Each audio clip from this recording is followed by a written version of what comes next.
Blood pressure کے لیے صرف سال میں 2 انجیکشن اور پورے سال کے لیے بلڈ پریشر کنٹرول. سننے میں عجیب لگ رہا ہے کیونکہ blood pressure, high blood pressure, hypertension, بلند فشاری خون جو کہ جسم میں مختلف قسم کی پیچیدگیوں کو جنم دیتا ہے، جیسا کہ فالج، آنکھوں کی بینائی چلنا، اس کے علاوہ دل کا دورہ پڑنا اور گردوں کی خرابی،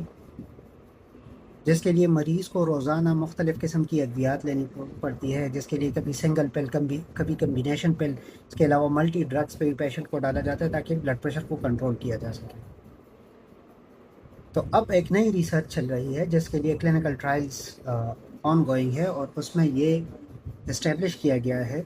ابھی فائنل ریزلٹس یا فائنل آؤٹ کم ان کا آنا باقی ہے، کہ اگر آپ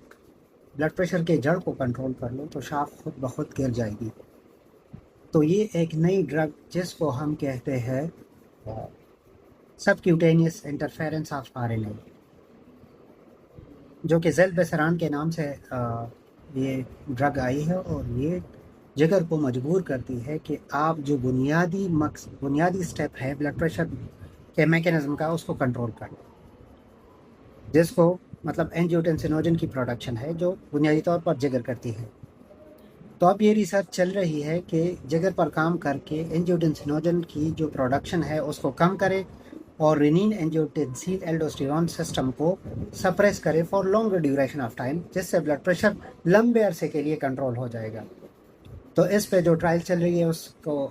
کارڈیا 1 اور کارڈیا 2 کا نام دیا گیا ہے، اور یہ ابھی ایکسپیریمنٹل ڈرگ ہے. اس کی ابھی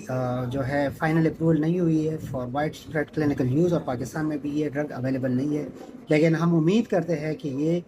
ڈرگ جب مارکیٹ میں آئے گی تو بلڈ پریشر کے مریضوں کے لیے بہت زیادہ آسانی پیدا ہو جائے گی، کیونکہ روز ٹیبلٹ لینا کافی مشکل ہوتا ہے بلڈ پریشر کے لیے. Thank you.